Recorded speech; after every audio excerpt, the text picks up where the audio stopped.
Hello, everyone. Welcome to Cody's Car Conundrum. I'm your host, Cody Wagner. No duh, right? Here we discuss everything from car news, culture, movies, stories, games, interviews, events, and so much more. Without further delay, on with the show. Hey, everyone. Welcome to this week's new car special. Today, we have sacrilege. Today, we are delving into sacrilege, and I don't say that lightly. I really don't. But this car definitely suits that description. I'm talking about the new 2024 Lotus SUV called the Eletre, I think it is. Eletre. Eletre? Some weird name. It's a Cayenne-sized SUV with 600 plus horsepower. Let's get into this treason. The 2024 Eletre forces you to rethink everything you knew about Lotus, if you knew anything about it at all. This all-electric SUV, and not the Cayman rivaling a Miura, the Avija hypercar, or the upcoming small EV sports car being developed with Alpine. What? Oh wait, no, that was Caterham. Never mind. Is the product that most accurately points to where Lotus is going, and is a linchpin in Geely's plan to turn a fringe carmaker almost unknown outside of the enthusiast community into Britain's answer to Porsche. I like that because Lotus really should be that. Except they probably won't be on the luxury front, but whatever. Now, technically, the Eletre is just one of 3 lifestyle EVs Lotus will reveal over the next few years, so it won't be working alone. The flagship SUV, previously codenamed Type 132, should cost from around $100,000 and go on sale in the UK, China, and Europe in 2023, with US sales probably falling into 2024. But the new pure EV platform that underpins it can be scaled in size, enabling Lotus to spin off other electric sedans and SUVs with lower price points. If a bunch of electric family cars for rich folk doesn't sound very Lotus-y to you, don't worry. The company responsible for legends like the Elise Elan and Esprit has no plans to abandon the sports car market. But that market is shrinking, while the SUV one is growing. And Lotus desperately needs to move into a more practical product if it is going to continue to grow or even just survive. You know what? They're right about that. They're definitely in a Porsche situation. And besides, the lion's share of Porsche sales now consist of SUVs, and they managed to make that shift without losing any credibility with car enthusiasts. So why shouldn't Lotus? See? Besides riffing on the car's electric powertrain, the Eletre name is apparently a Hungarian one, meaning coming to life, and represents the rebirth of Lotus. Parent company Geely has high hopes for Lotus, and this SUV will provide the firm founded by Colin Chapman more than 70 years ago with several firsts. To start, it's the first Lotus to be built in China at a new Wuhan plant, although future sports cars will continue to be produced from Lotus's spiritual home in Heathrow, England. So a new plant in Wuhan. I really hope we don't get another outburst from a Lotus plant, right? That would be extremely bad. That aside. And while it's not the first 4-seat Lotus, ignoring the Lotus Badge Ford Cortina of the 60s, the 70s Type 75 Elite. Ignoring the Lotus Badge Ford Cortina of the 1960s. The 1970s Type 75 Elite got there first. It is the first 4-door Lotus that isn't a modified version of an existing car like the 1990s Lotus Carlton, which was originally based on the Vauxhall Carlton if you didn't know. This is a huge machine by Lotus standards, and actually 7.1 inches or 179 millimeters longer, but 2.6 inches or 66 millimeters lower than the Porsche Cayenne it's gunning for. It measures 201 inches or 5,105 millimeters bumper to bumper, 118.9 inches or 3,019 millimeters between the wheels, and 64.2 inches or 1,630 millimeters tall. And if just that sounds like numerical gibberish, just know that the Eletre, again I'm going to keep butchering that name, is big enough to be imposing, but with proportions that tell you it's a sporty crossover in the mold of the Ferrari Purosangue, not an upright SUV. Or so they hope. The short hood, cab-forward stance made possible by the EV architecture is a subtle hint that the carbon fiber and aluminum Eletre is different to commonly seen V8-powered luxury SUVs. But there are definitely shades of the more expensive Lamborghini Urus about the styling, and also of recent Lotus sports cars. You get the same uptick in the rear window line near the C-pillar that you do in the Amira, and air is pushed through holes in the bodywork at the front, side, and rear, much like in its Avija big brother. Talking of airflow, one of the most important design features is the spoiler at the rear of the roof, which is split into 2 wing-like halves to allow the Eletre's pop-up roof-mounted LiDAR sensor to get a clear view of the road behind when you've activated its autonomous tech. So you know how the Gen 5 Viper TA has those fang-like dual element, for lack of a better word, splitters at the bottom of its fascia? Imagine that, but at the rear of an SUV and on the roof. That's kind of what they've done here. Other modern gadgetry we're not used to seeing on a Lotus include camera-based door mirrors, that is very interesting, standard air suspension, and the optionally available rear axle steering, active anti-roll bars, and active limited slip differential. Plus, obviously, the electric drivetrain itself. The platform is a brand new architecture exclusive to Lotus with 800-volt charging capability that promises a full charge in 18 minutes. Lotus hasn't revealed full details about the dual motor propulsion system, but claims the battery will be bigger than 100 kilowatt hours and should deliver around 373 miles or 600 kilometers of electric driving, plus the ability to add 248 miles or 400 kilometers of range in 20 minutes when hooked up to a 350 kilowatt charger. Power figures are also a little vague at this point, but Lotus says the Eletre will start with 592 horsepower or 600 PS, be capable of 0 to 62 miles per hour or 100 kilometers per hour in less than 3 seconds, and top out at 160 miles per hour or 257 kilometers per hour. So, as far as the top speed goes, what that does mean is that this will be significantly slower than the new Aston Martin DBX 707 as far as top speed goes. Bit of a shame, but you know what? If it outhandles, because Lotus is all about handling, if it outhandles the DBX 707, then you know what? I'm good with that. But it also says the SUV will be available with 2 more power outputs, and we understand the punchiest of those will deliver around 690 horsepower or 700 PS. One thing it doesn't say is how much the Eletre weighs, or Eletre, sorry. But we can be sure it won't be challenging the old Elise in any scale showdowns. This being a Lotus, we'd expect it to be lighter than the class average, but the realities of building a battery-powered car of this size means it'll be a surprise if the curb weight comes in much below 5,000 pounds, or 2,268 kilograms. Equally surprising for anyone who hasn't seen the interior of the new Emira sports car is the quality of the interior. We had access to an Eletre and a chance to sit inside, and while we should point out that the car we saw and the ones you see in these pictures are essentially mock-ups of the 2024 production car, they tell us enough to know that the finished article won't disappoint anyone shopping for a luxury SUV 2 years from now.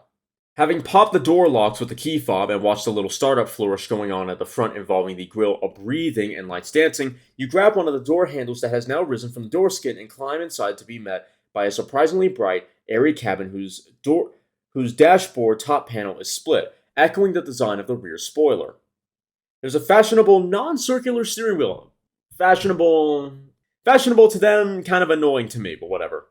Door-mounted rear-view screens for the camera-based side mirrors, and the materials, including sustainable textiles and a fantastic carbon trim, made from recycled fibers, give a fresh, modern vibe. You still get a traditional raised console separating driver and passenger, but because there's no transmission hardware underneath, the lower space can be used to store small bags, phones, and wallets. Pride of place on the dash goes to a large, landscape-oriented tablet display that pivots from its base to rise up and greet you. That's kind of cool. Though that obviously adds weight, so that's a little anti-Lotus if you think about it, but whatever. That's augmented by 2 further digital strip displays, one ahead of the driver, another in front of the passenger. It looks and feels like the kind of thing Tesla might do if it hired some Scandi interior designers to inject some warmth into its interiors.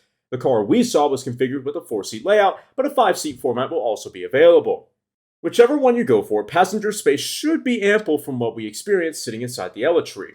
But the quoted luggage space, 14.1 cubic feet or 400 liters in the rear plus 2.7 cubic feet or 77 liters of trunk room, is no match for the 17.7 cubic feet or 500 liters of a Porsche Cayenne Coupe e-hybrid, let alone the 22.1 cubic feet or 625 liters of a plain ICE Cayenne Coupe. And with its third row of seats, a feature neither the Porsche or Lotus offers, folded flat, the Tesla Model X is bigger again. But the lack of rear gull-wing doors aside, the Eletre has far more presence than the Model X, and it looks much fresher than the Cayenne, which currently has no EV derivative, and it's unlikely to get one until much later in the decade. And while buyers might be unfamiliar with the Lotus brand, there's a huge back catalog of motorsport achievements, technical innovations, and great drivers' cars that will help the company's marketing team sell the brand to a new audience. Plus, while Lotus might not have sold SUVs under its own name before, it's developed plenty for other clients, so this isn't entirely new territory. However, that won't stop some fans from being outraged at Lotus's new direction, and the Eletre is just the start of it.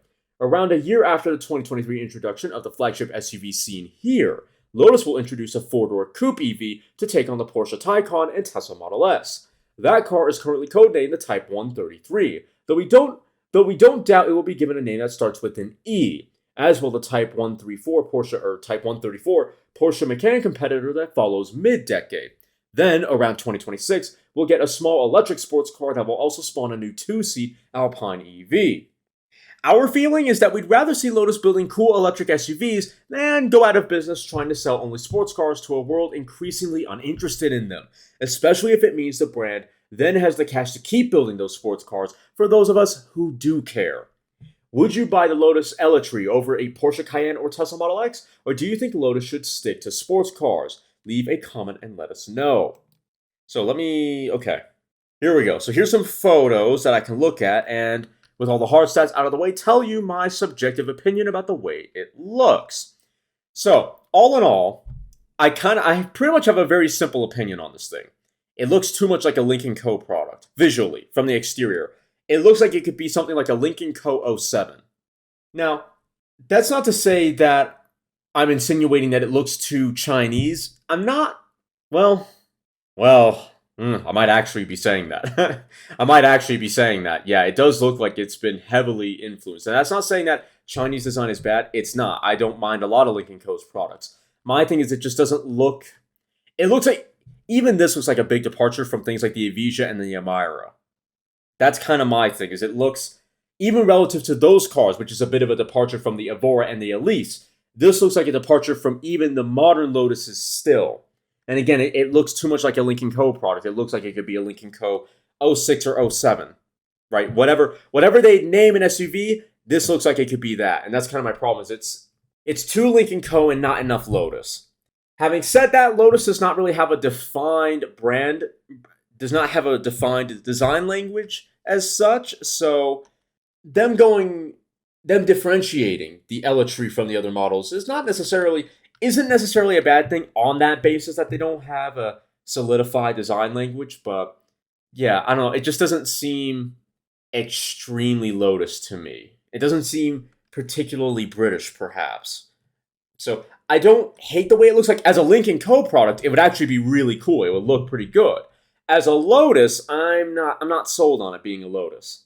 Not sold on it being a Lotus. But I give it 6.7, maybe 6.8. It's very futuristic looking, kind of funky looking. And on that front, it's pretty cool. I might say it's almost, I don't want to say pod looking, but it's almost too futuristic. Almost. It almost tiptoes that line, but not quite. Now, the one thing I do hate if we go to the back is that it has another goddamn paint.net horizontal bar for the taillight signature. It's so boring. Like, come on. How many brands have to do this? Now, I do think you'll be able to tell down the road because it kind of, the back end's not flat on this thing, so the bar kind of wraps around a little bit. And if your vision's good, you should be able to see the massive exhauster ports on the rear end, kind of like a Gen 2 or 5 Viper, kind of like that, or maybe like a GT3R. It's almost got like a camtail arrangement, right, with exhauster ports, likely to vent air out of the rear wheel well. So again, if it's not too dark, you'll be able to see that, and it does look. The rest of the rear end does look fairly distinctive, but why do we have so many horizontal bars? Why do we got this?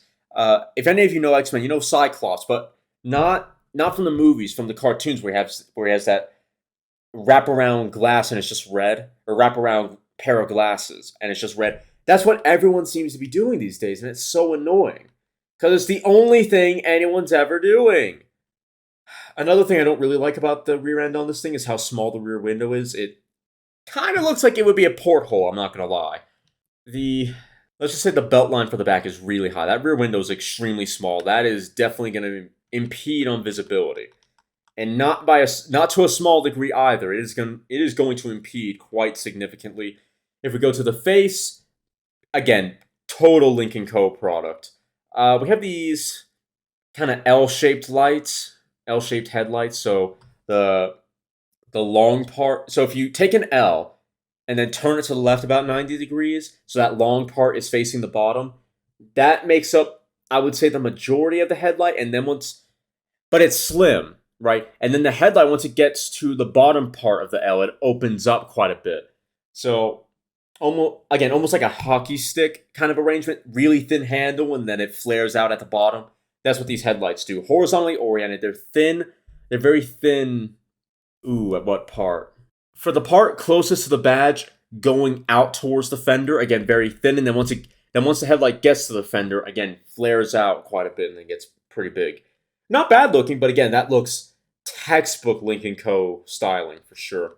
And then what's interesting is that Lotus here for the Eletre has done they've pulled a Nissan Juke where the top headlights, they're kind of just small auxiliary headlights, and then the actual headlight is actually inside the grille and below. Very Nissan Juke, 2014 Jeep Cherokee type of design.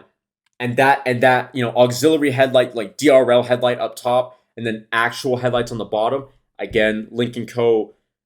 That's been their design language. That is their design language on the 04 and quite a few other vehicles. So that's that's one of the biggest reasons why I say this looks like a Lynk & Co. product, much less a Lotus product, or it looks much more like a Lotus product or Lynk & Co. product, and far less like a Lotus product.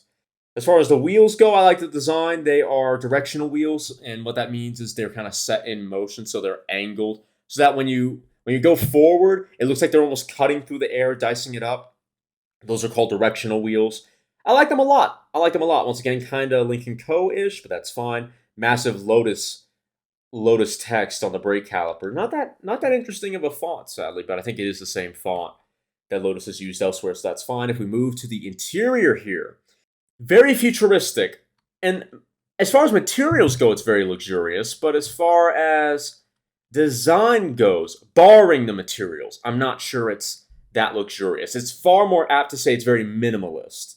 Extremely minimalist. Like, this is not, to me, a luxurious interior in the way a Porsche's interior is luxurious. Not from a design standpoint. From a material standpoint, no, Lotus has got it in the bag, for sure. Love the steering wheel, love the small airbag cover, love the thin spokes here. Thin spokes are not likely to stay for the production model, sadly, but that'd be kind of sick if they were. You have a little center band that you might see on a 911 GT3 RS or a Viper ACR, but it's a thin center band at the top of the steering wheel, so I like that. I like that quite a lot. Yeah, I love all the touches here. It's like a lot of the inserts, a lot of the metal inserts were milled from aluminum and titanium, and maybe a little bit of I don't know, bronze or maybe bronzed aluminum. It's really, really good looking. I like it a lot. Very luxurious looking from a material standpoint for sure.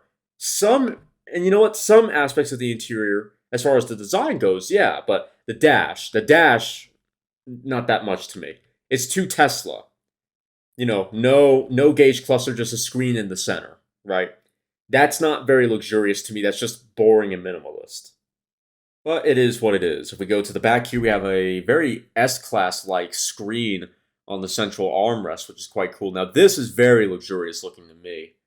Seats are less luxurious and more sporty, but the material adds the luxury back in, which is fine. The stitching, though. The stitching is so luxurious. Luxurious looking. So there is a gauge cluster. There is genuinely a gauge cluster here in the Eletre. It's just hard to see in some of the press photos anyway, because there's a very thin little slip. You know how Mercedes has the two horizontally oriented screens kind of connected in the middle, so it looks like a skateboard. Imagine that, but set into the dashboard itself, and then separated from the infotainment screen, and you've got a pretty good idea of what Lotus has done here with the Eletre. It's a similar Mercedes-like horizontal, very wide touchscreen, except it's not connected to the central infotainment, and it's more like a normal gauge cluster where it's set into the dash. You know how with the Ferrari 812 Superfast or maybe the GTC4 Lusso on the passenger side, you have the rev counter that passengers can laugh at? Lotus has done that on the driver's side. That's the gauge cluster. So kind of small, like I said, not that big a fan of that. So interior, I'm going to give a 7. The materials are gorgeous. Does it look very luxurious? A few touches here and there, but overall, I think it's too minimalist. Overall, I think I'm going to give the car a 7.1. I don't think it, from the exterior, I don't think it looks enough like a Lotus.